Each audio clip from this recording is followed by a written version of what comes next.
Please like, share and subscribe to our VK Investments channel and don't forget to click on the bell icon.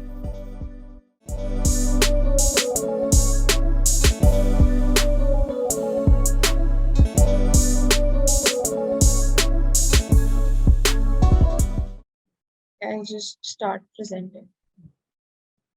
My topic was making a thesis regarding food and restaurant aggregators. So let's just start. So basically, to start, we should first know what is a food and restaurant aggregator, like what the term means. So these are companies that facilitate orders and they provide customer support, and they act as a link or a mediator between customers and restaurants. So that customers can get access to various restaurants and cuisines and foods through a single website or an app. So how they work is that they collect data of these restaurants and provide an online portal, like an online service, which can be both on in the form of bookings or ordering on the basis of time. So these are the top five companies that operate in this industry in India. First one is Zomato, followed by Swiggy, Uber Eats, Food Panda, and Rebel Foods. Okay. Just I think Zomato and Uber Eats are tied up, right? Yes, so very recently in January, but still Zomato's sector, like it's Uber Eats still continues as an independent company, but like it is under Zomato now. Like operations are independent, but controlled by Zomato. So this is just like a basic introduction that Swiggy recently received $1.25 billion funding from SoftBank, and Zomato, as we just discussed, acquired Uber Eats. And like even more and more companies are venturing into the food tech industry, which is like an indicator of how the food tech industry is growing since all these years. So it was recently valued at $289.36 billion in India. And then projections are that it will increase up to 1,868.19 billion by 2025. So we can say that the food tech market in India is an emergent and fast growing market, and it has actually experienced a lot of growth from 2015. And the most key players here are startups. So by this thesis, I aim to draw some conclusions and insights from the business models that have been followed by their companies, and to assess why the investment and in these industries can be lucrative, and like to learn about the funding and investment in these companies and analyzing trends and discussing the future projections and what can be the future prospects of providing investment and funding to this industry. So just a brief introduction about all these companies. Basically, Zomato is an Indian multinational restaurant aggregator and food delivery company that was founded by Dipinder Goyal, Pankaj Chadda, and Gunjan Patiyar in 2008. And it provides you all the information, menus, reviews of the restaurants, as well as food delivery options from partner restaurants in select cities. And as of 2019, the service is available in 24 countries. It has expanded that far and in more than 10,000 cities. So Swiggy, it is also an online food ordering platform, just like Zomato, which was founded in 2014. It is based in Bangalore, and as of March 2019, it was operating in 100 Indian cities. It is one of the two biggest online food delivery company. And like food delivery in India is basically like a duopoly. Zomato and Swiggy are the highest shareholders. So Swiggy is not operating abroad, right? No, sir, not yet. Okay. Sorry, sir. Sorry for the interruption. So, moving on to Uber Eats. It was also an online food ordering and delivery platform that was launched by the MNC Uber, and here also users can read menus, reviews, and ratings and pay for food from participating restaurants using an application for the iOS or Android platforms or using a web browser. And they're also able to tip for delivery, which is an option in other companies also. Like these are very common options everywhere. And their meals are delivered by couriers using cars, scooters, bikes, or on foot, and it is operational in around 32 countries. Sorry. Food Panda is a platform which is owned by this company called Delivery Hero, which is actually headquartered in Berlin, which is in Germany. So, like today, Food Panda operates as the lead brand for Delivery Hero in Asia, with its headquarters in Singapore. And it is currently one of the largest food and grocery delivery platforms in Asia, outside of China, and it operates in 12 markets across Asia. Rebel Foods is also an Indian online restaurant company which operates around 11 to 12 cloud kitchen brands, which include Fazos, Beros Biryani, and Oven Story amongst the most famous ones. And it is the largest cloud kitchen in India, which has more than 320 cloud kitchens and over 500 in the overseas market as of 2021.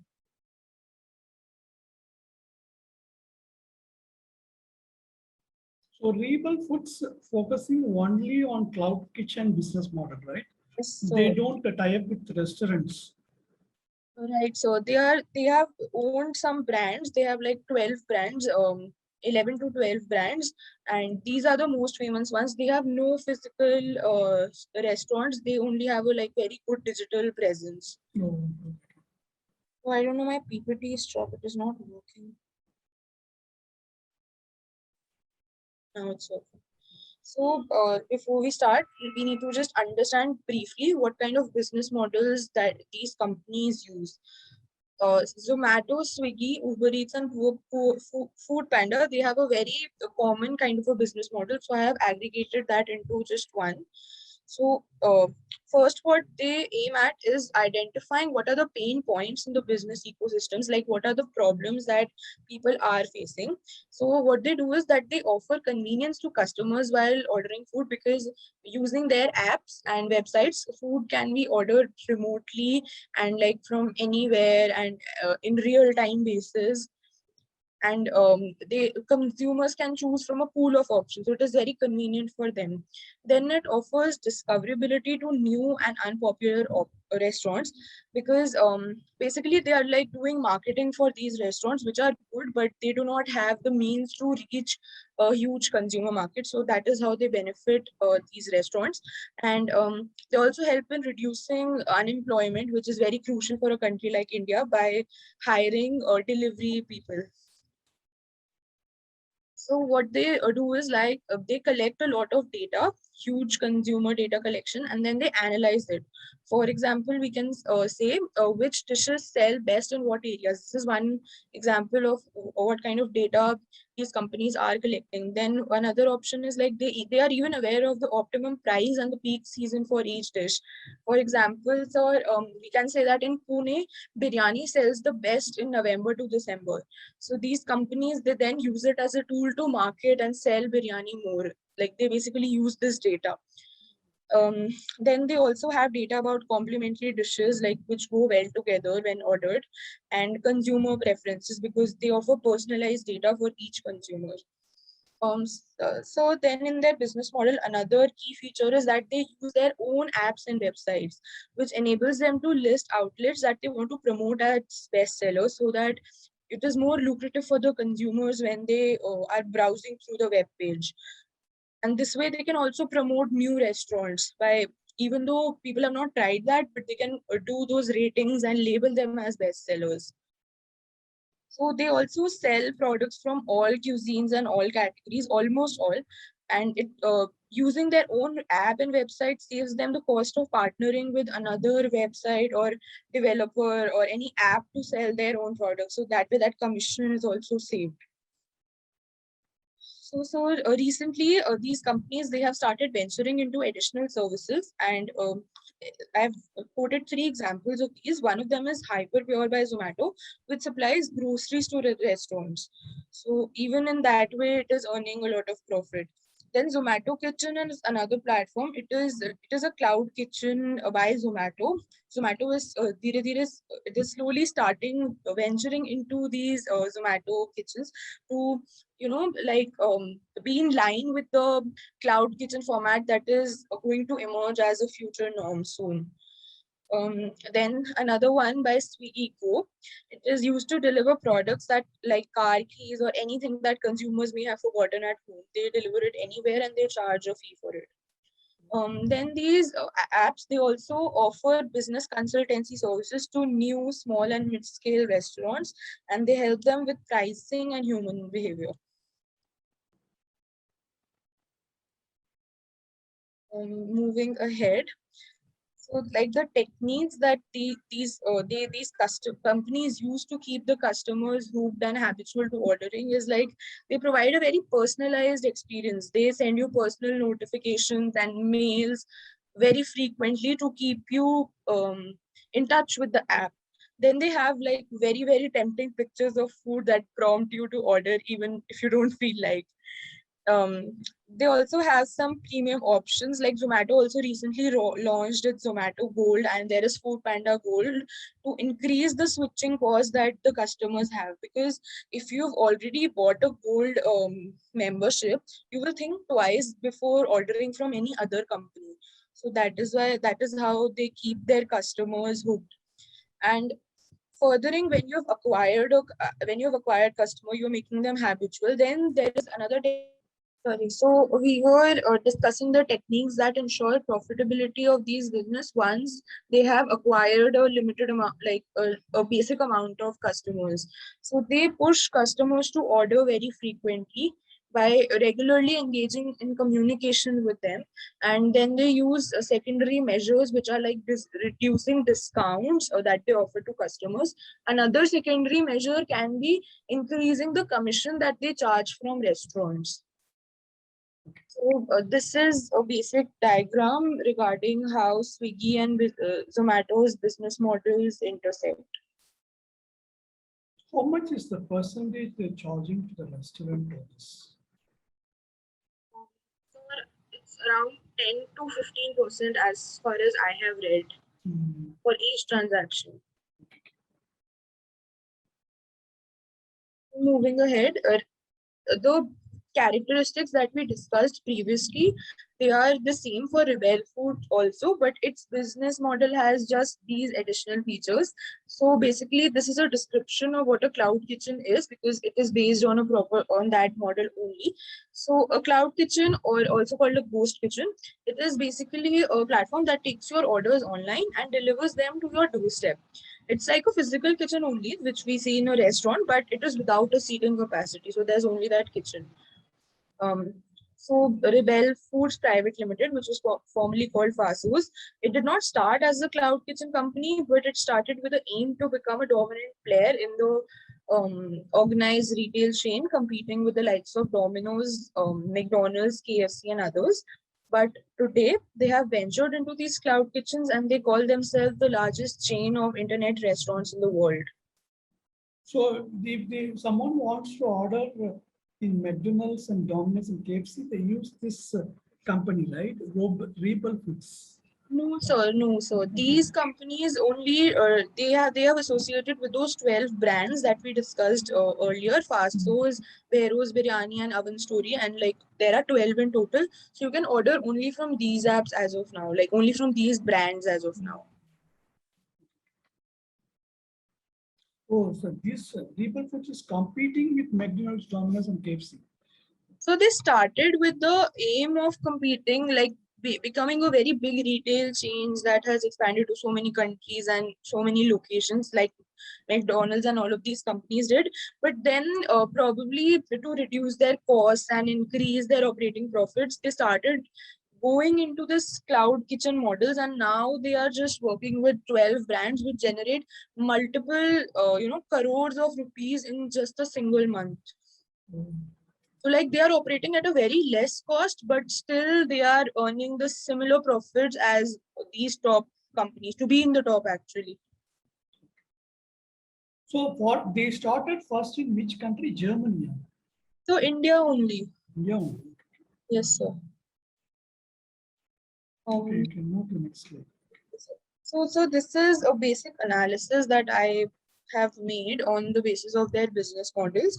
So the first point is that they use large scale and very active social media marketing, which helps these companies to continuously keep acquiring new customers. And I found this online that the cost of acquiring a new customer is 200 to 250 rupees approx for these apps. And to justify this cost and earn their profits, which is like the consumer acquisition cost, they have to make sure that a customer orders at least 15-20 times after they have downloaded their app. And so they use these tools like personalized notifications, emails, and so that they can make their customers habitual to ordering food using these apps. And considering the above factors, because they collect a lot of data, as we discussed, even in the diagram above side, we can see like they have so many information. For example, here in Ahmedabad, and pizza is the most preferred dish. And also we can see here in Manipal, in the downward portion, that it has the highest delivery frequency in all the cities across India. So like they have all this data, and considering all this data, these companies are, we can say that they're sitting on a data gold mine, and they can use this data to very, very easily launch their own future chains in the future, food chains in the future. Because like as Mukesh Ambani also said once, that data is the new oil. So like these companies are really analyzing that data to be able to, create very, very big profits in the future. So they might eventually undercut the existing future chains so that they can make millions of dollars in profit. And they are already venturing into areas like cloud kitchens, which is like, as we discussed earlier, was started by Zomato kitchens and other services, which also marks the beginning of the same. So proceeding. So the total addressable market, actually this was common for all companies, so I've not written it separately. For like each company I've not written, it is very just common. They target the 18 to 35 age group, and like working population, working women, working couples who don't have time or to cook their food all the time. And like recently, with an increasing number of young Indians being productively employed in lucrative industries like IT services, this has contributed to improving the living standards of the people and has left more money and more disposable income in their hands.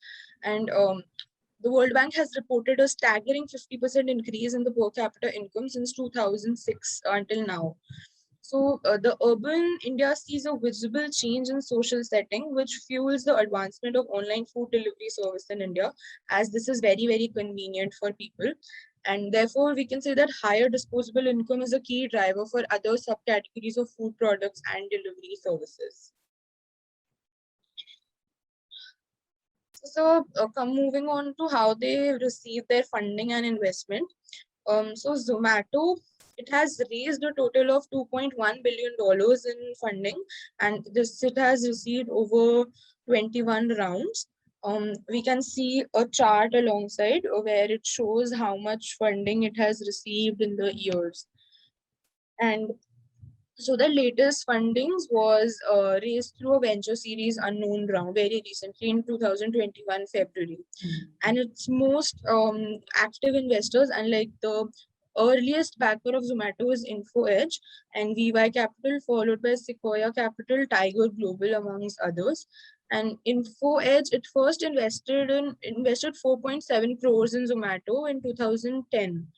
And very recently, Zomato's IPO was also launched on 14 July 2021. And InfoEdge, which is, as I just said, it is the earliest backer of Zomato, and it has seen the value of its investments increase more than 1,000 times as the company went public this year. Also, the Tiger Global investment firm, which is based in New York, it is also likely to make a massive gain as its 100-month-old bet on Zomato is now worth 5,000 crores. So it is a very multifold increase because it invested rupees 1,885 crores in the company last year and a further of rupees 160 crore before the IPO as a part of an anchor placement. Then coming to, this is just a chart that shows how Zomato has come over the years from being a seed and from its seed investments to the pre-IPO. So shall I proceed? Yeah, okay. Okay, sir. So this is for Swiggy, and Swiggy has raised a total of $3.7 billion in funding, which is over 15 rounds. And their latest funding was on July 2021 when it received money from SoftBank. And its most active investors are Axel, Forces Ventures, and as we can see the chart, the second chart, Norwest Ventures, Wellington, and all of these companies.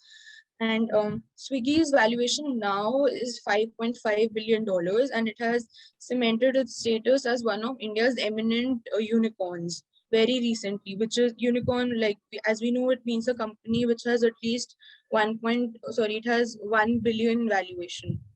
Then Swiggy has also been securing funding from all the private investors recently because to fight with Zomato's IPO. Then next we have Food Panda. Food Panda has raised a total of $23.8 million in 2 rounds only. So their latest funding was on August 30, 2016 from a Series A round.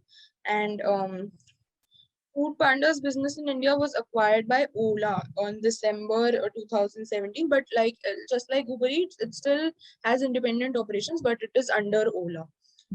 So it at a valuation of $40 to $50 million, and Ola also said that it would invest around 200 million additional funds in Food Panda. So then we have this Rebel Foods. So it has raised a total of $342.3 million in 20 rounds, and their latest funding was on July 29, 2020.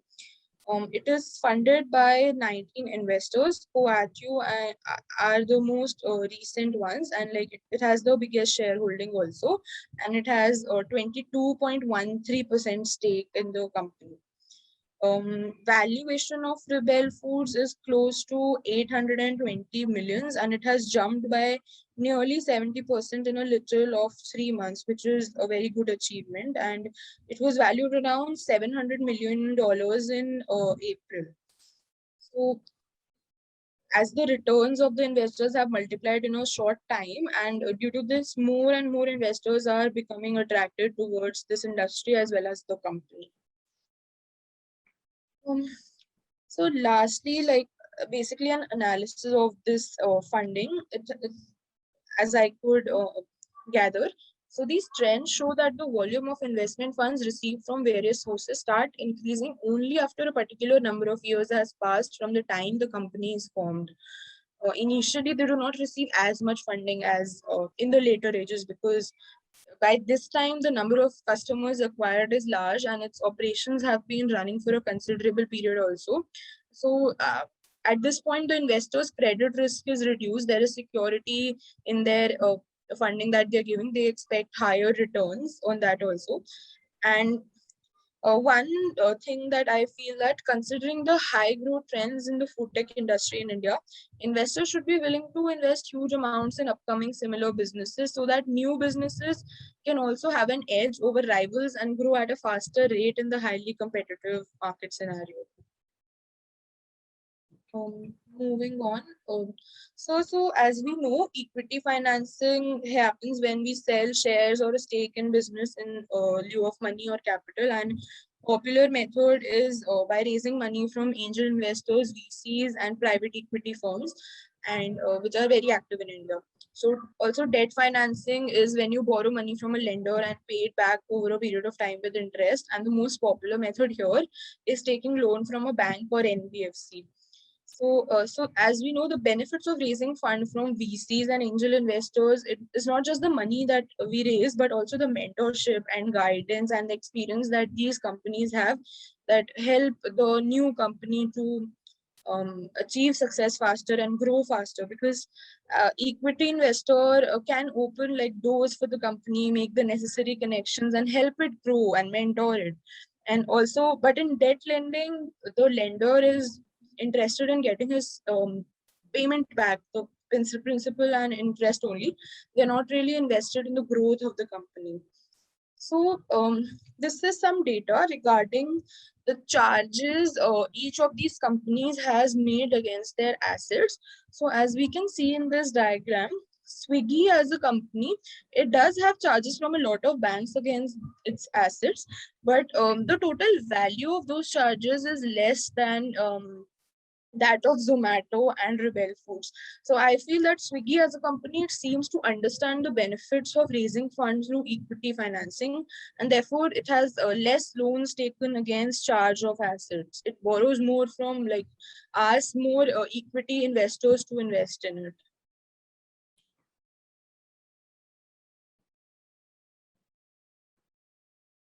So moving on to the financials, so for Zomato, in just 3 years, that is from financial year 2018 to 20, as we can see in the chart, um, Zomato's revenue has literally soared from just $65 million to $368 million. And last year, in its last year report, it mentioned that its revenue has increased over 500 crore rupees. And so the net worth of the company has increased by 861.47%, which is like a huge increase, and it means higher return on shareholders' funds. EBITDA, which means earnings before interest, tax, depreciation, and amortization of the company, it has also increased by 84.38%, and this is indicative that the company's cash flow has improved in the last year. So total assets of the company have increased by 194.05%, and liabilities of the company have decreased by 27.59%. So this means that since the assets are increasing and liabilities are decreasing, there is higher security for each liability. So the balance sheet becomes stronger and the solvency of the business is more, and there is a less credit risk. Then the current ratio of the company is 2.22, and current ratio, as we know, it is the short-term solvency ratio, and the optimum current ratio is 2. It is considered 2. So we can say that the short-term solvency of the matter is almost optimum, which is a good thing. Then coming to Swiggy, Swiggy's legal name, like it is owned by this company, BUNDL Technologies Private Limited, and its revenue is over 500 crore rupees, which is almost the same as that of Zomato. And the net worth of the company, however, has decreased 45.37%, which is not a good news for the shareholders, as the return on their funds that they have invested in the company has got reduced. Then EBITDA of the company, yes, sir. It has decreased by 50.60%, which again shows falling cash flows. Then total assets of the company increased by 29.80%, while the liabilities decreased by 11.26%, which shows that there is higher security against each liability, and solvency of the business is therefore more, and there is lower credit risk. Although the percentage is not as varied as that of Zomato, but still it is a good thing only. The current ratio is 4.97, which is more than twice the optimum ratio, as the optimum ratio, as we discussed, is 2 only. But however, considering the industry and the environment, it is tolerable, because even COVID has had a lot of shocks for these businesses. But Swiggy is emerging stronger after the lockdown, and its market share is increasing, probably because it has offered more discounts to people. Its performance is expected to improve shortly by the next financial year, and we might see a better change in this year's annual report. So coming to Food Panda, so the gross profit margin in 2020 was 25.1%, and while in the previous year, that is 2019, it was 20%. This increase in the profitability can be called a remarkable achievement despite the lockdowns and post-COVID restrictions. And the latest financial statement for Food Panda, the popular name for this company, Pisces E-Services Private Limited, has reported revenues of Indian rupees 62 crores in the last financial year. But the narrowing of losses from the company's efforts to improve its technology and delivery services and stronger growth in the financial year, like we can say that these are the factors that helped it reduce its losses. And they've also curtailed their expenses like marketing expenses and other expenses or selling expenses in order to create a huge margin and thus higher profits. However, their EBITDA fell by 167.87% in the past year, which again indicates that the cash flow is poor in this company. As we can see in these charts, like in the lower one, we can see that their expenses have reduced significantly. And also in the above chart, we can see that the PAT, that is profit after tax, was very low, but it is still negative, but it is improving slowly. And the revenue has also increased comparatively from the last time. Then coming to Rebel Foods, this company is performing fairly well, and its turnover is 500 crores, which is almost pretty much in line with both Zomato and Swiggy. So it owns Fasos, Behroz Biryani, among many other brands, and since they have no physical outlets and only a very good digital presence, so it reduces the cost of the businesses almost 50% lesser than a conventional restaurant, which guarantees them higher profit margins and less operating cost. So the net worth of the company has increased by 2 to 3.90%, which is a good sign for the shareholders as their returns will multiply. And EBITDA of the company has decreased by 240.55%, which is indicative of poor cash flow. Anyway, however, the assets of the company have increased by 162.15%, and the liabilities have also increased by 77.99%. But however, since assets have increased considerably more, it still gives better security to the company. Like the balance sheet is more secured in terms of solvency. Also, so their current ratio is 2.37, which is again very close to the optimum 2, and it indicates that they have good short-term solvency.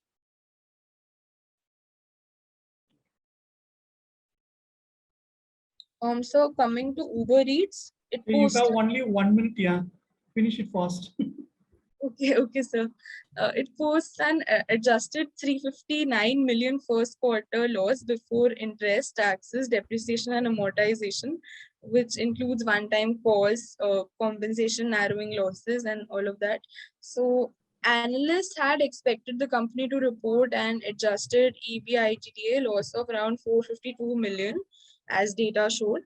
But due to continuously poor returns, despite having a very high revenue that make it in one of India's top 5 food aggregators, the company was taken over by Zomato in 2021 so that its potential can be realized fully.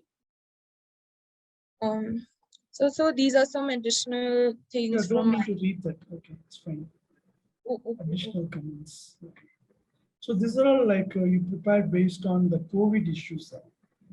Yes, sir. So these are some of these are some things that I could gather. So I wanted to include this. Mm. From what I understood from the financial statements, this is something that I wanted to additionally add. This. Next slide. Okay. Yeah, so these are the company networks of these companies. They operate on all India basis, and as I mentioned earlier, also that food delivery online in India is a duopoly. Zomato and Swiggy fulfill over 3/4 of all the orders. So between the two, Zomato has a slight edge as it is installed on 12% of all Indian smartphones compared with Swiggy's 10%, and the installation of other rival apps it is in single digits. And also data shows that penetration of these apps is higher in tier 2 cities than in the metros. Proceeding. So according to market share, this is the order in which we can rank the companies. First is Zomato, Swiggy, Rebel Foods, Food Panda, and Uber Eats. Yeah, so this is it shows that since 2019 January, Zomato has always dominated the market in terms of revenues. But as we can see in the graphic, Zomato had a much wider lead over Swiggy, and it managed to keep up its sales until the beginning of 2020 April, and this is exactly when COVID-19 struck and all the lockdowns began. And it was not until the end of May 2021 that Swiggy sales caught up with Zomato's, and the competitors became more on par and more equal, almost having an equal share. Um, in terms of popularity, also, Zomato had dominated the market with over 70% of the users. But like Swiggy and Uber Eats, they both had a combined market share of less than 30% there. Then, sorry. And like post the lockdown, Swiggy has emerged stronger with roughly the same market share. As we can see, it was 44% for Swiggy and 43% for Zomato, and some 13% area overlaps. Like these customers use both these apps. So, um, so we can say that this has to do with Swiggy lowering its delivery fee more than Zomato and giving better offers to customers. That is why its user base has increased so much in just a few months. So then what we can expect for the future. So this table on the left, it shows the cost that is incurred in a conventional restaurant that has 50 seats and a cloud kitchen. So as we have been discussing, and a very important example of these cloud kitchens is Rebel Foods, and its brands individually bring crores of rupees per month using its 320 cloud kitchens. And the most interesting part is that all of this progress has been done in just 10 years. And with Zomato and Swiggy stepping into ventures like this opportunity can be turned into a profit-making machine in no time. This is because these food aggregator companies already have huge volume of customer data and analysis, and a norm may emerge that even in a 2,000 meter space, a mega cloud kitchen incorporates up to 50 brands supplying around 3,000 orders per day that heavily cut costs and give huge profit margins. And there is this Dubai-based brand Ketopi that is already doing this. So as we can see in this table, the break-even revenue, it is 8 to 10 lakhs per month in case of a cloud kitchen, whereas it is 20 lakhs per month in case of this a conventional restaurant, which is like 50% cost saving. Um, so we can say that with all the innovation and automation in the food tech industry, this restaurant and food aggregator business is becoming increasingly profitable, and huge gains can be made in the next 55 to 10 years. So it is a very lucrative area to invest and to fund right now. And keeping an eye on how these businesses continue to operate shall be a very important business lesson in the future. This is what I feel. And I read somewhere that innovation always takes place in the next curve, and those who look for it end up owning the future. So I feel that investing in a food tech company right now shall bring that revolution in India. Thank you, sir. That's it.